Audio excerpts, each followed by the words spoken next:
Am I the a-hole for marrying a man who proposed to me while I was on the toilet? It's not as bad as it sounds. My friends are just obsessed with that part.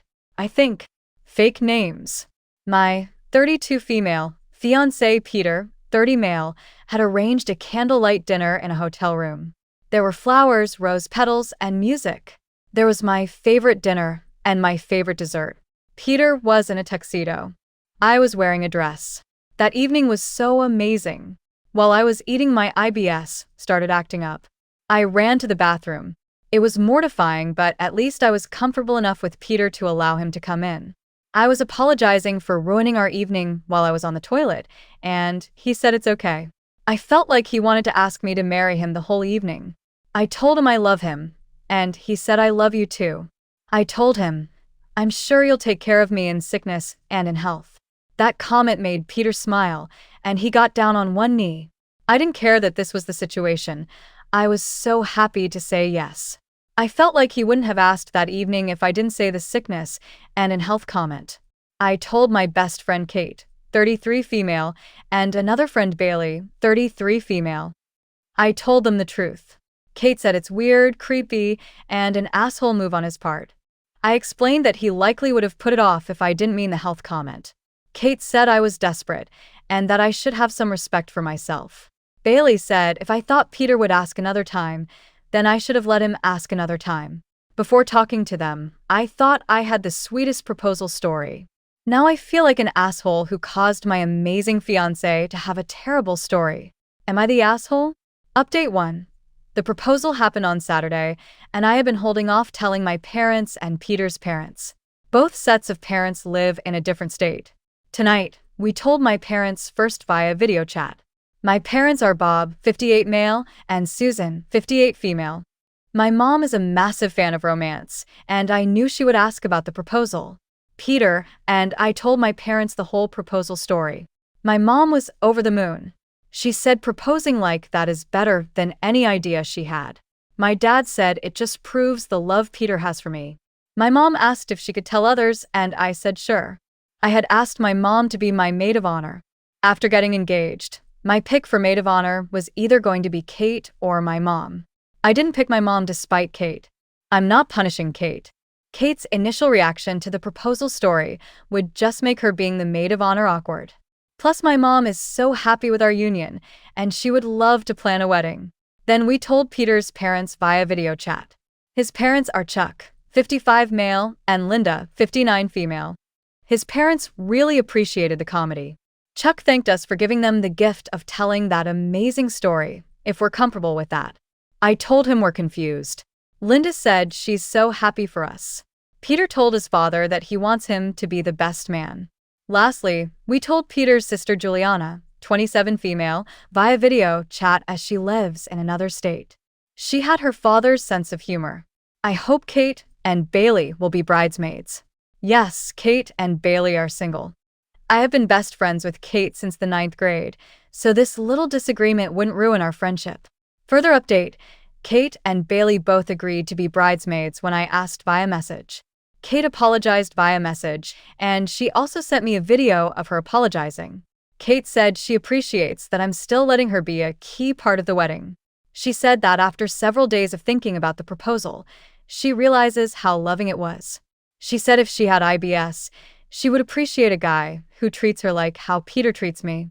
Bailey apologized via message. Her apology was brief, and she admitted in it that Kate told her to apologize. Update 2.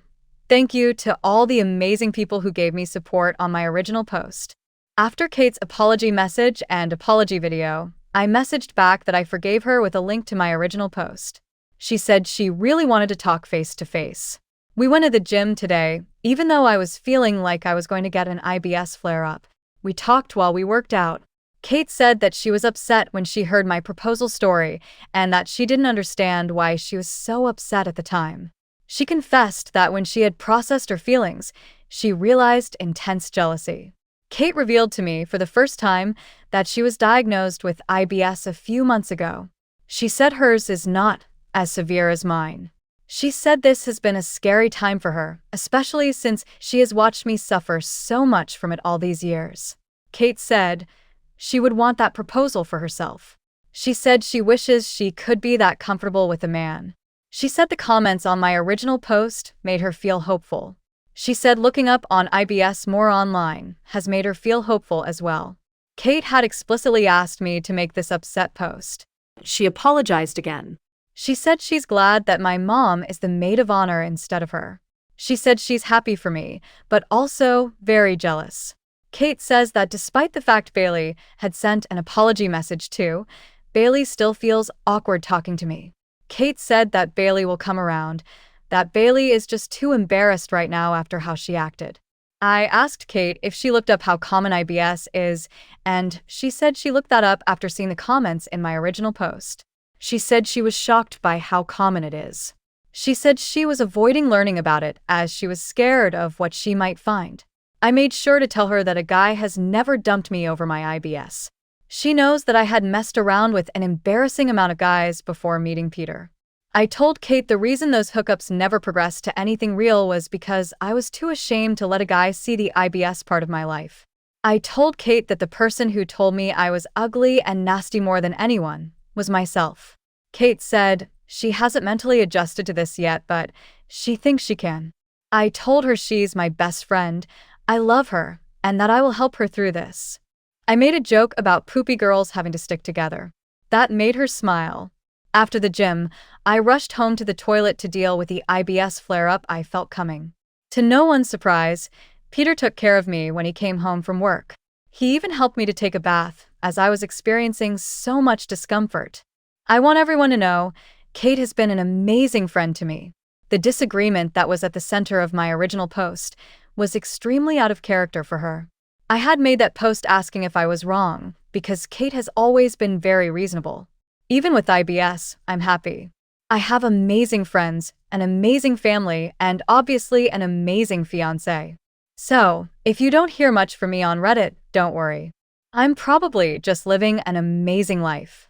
Even when I'm stuck on the toilet. Update 3.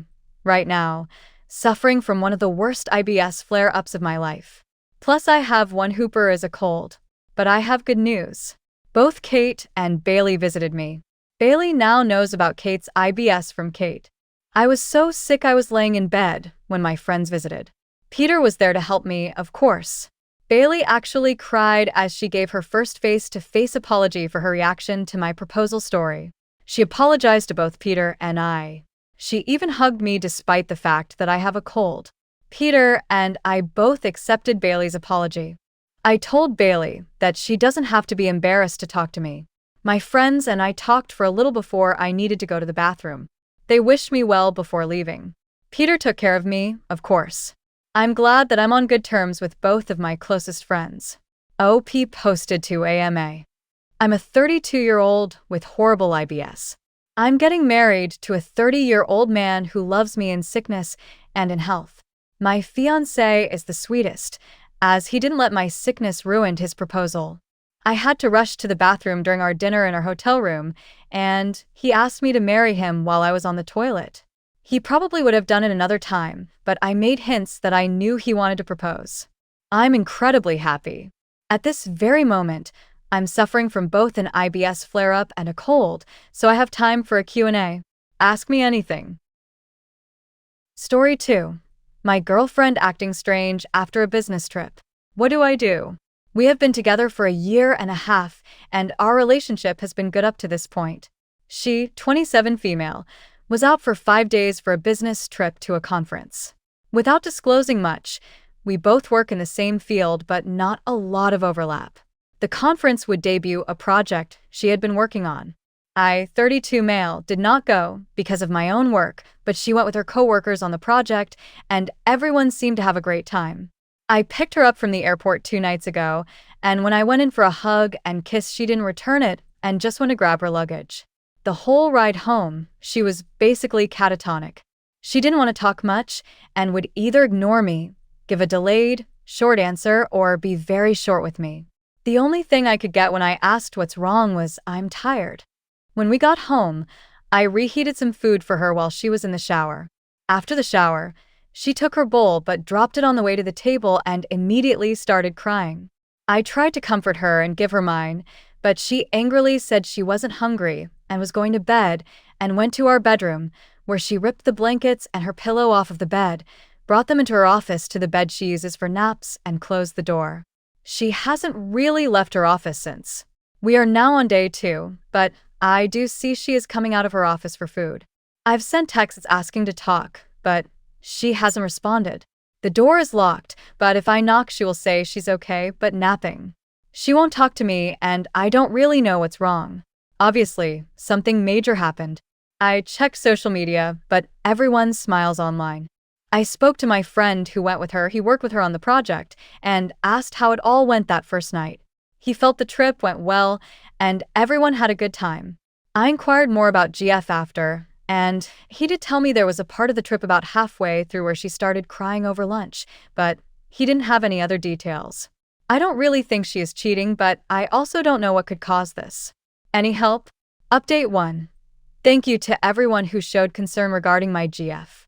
I stopped responding to the comments because they were overwhelming and it wasn't helpful for me to read that stuff when I was at work and couldn't do anything about it. I've been pretty slammed with work, and the demands for updates in the comments and inbox have also been overwhelming. With so many people assuming an assault and asking for details, it felt voyeuristic, where people wanted a window into my GF suffering. That disturbed both of us. Ultimately, I decided to update because there was no cheating or assault at all, despite almost everyone thinking it was definitely one of the 2 cases.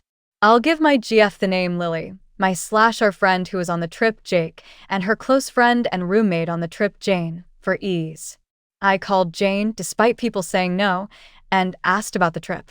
Jane remarked that Lily was very tired and wouldn't talk much outside of the days on the business trip, and that was consistent from day 1. I asked if she felt like something happened. She said no. I asked if she felt like Jake might have done something. She said absolutely not. When I came back from work, I saw signs Lily was more functional, as she had done some cleaning. I took the chance to ask if she wanted food. She agreed. We ate a meal, and I broached the subject. The missing piece to the puzzle is that Lily has ADHD. This was an important fact, but one I forget as she manages it well.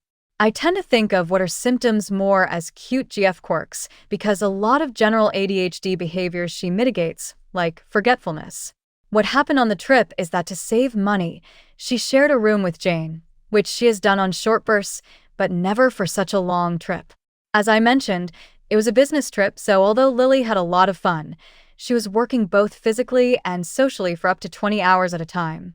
She had nowhere to go and reset at the end of this. She had enough emotional gas to come home, but she had some flight delay issues at a very busy airport, and by the time she came home, she couldn't make it. She also felt like my asking of her trip in the car was like an interrogation because of her mental state. Her ADHD has never come like this because she manages it well and hasn't been in this environment in a long time. We decided that from now on, she should have her hotel room by herself, or with me, regardless of the cost.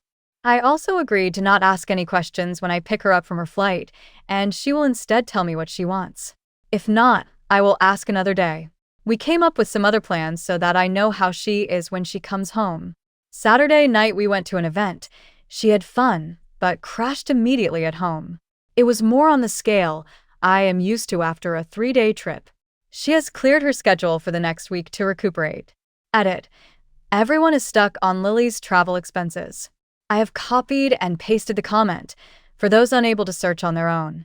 This better explains Lily's job. Think about when you go to a convention where someone is selling items at a table. These individuals have to often buy their booth and pay for their hotel to travel to the convention. I use the term business trip because for Lily, Jake, and Jane, this is a business trip. They are there on business, not vacation. Additionally, many people are convinced this is an excuse to cover consistent bad behavior.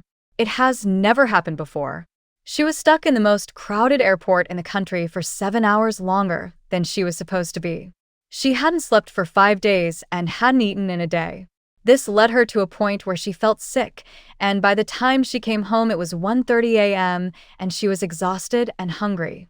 This was an exceptionally bad day for her, which resulted in her behavior. It was not out of malice or entitlement, and it is not how she would act in any other situation. Everyone deserves a little grace now and then, which is something that Redditors do not seem to understand. For those convinced that she is lying and still must be assaulted or have cheated, and those who rooted for her to be raped, those who are just being rude because it's the internet, or for those who choose to waste their comments pretending to be Lily's doctor, I hope you find a better hobby in your life. I hope you can find the resources to deal with your immaturity. I am done with this account. The problem is solved, and the update is there. If nothing else, I have learned that Reddit is a terrible place to receive any kind of advice.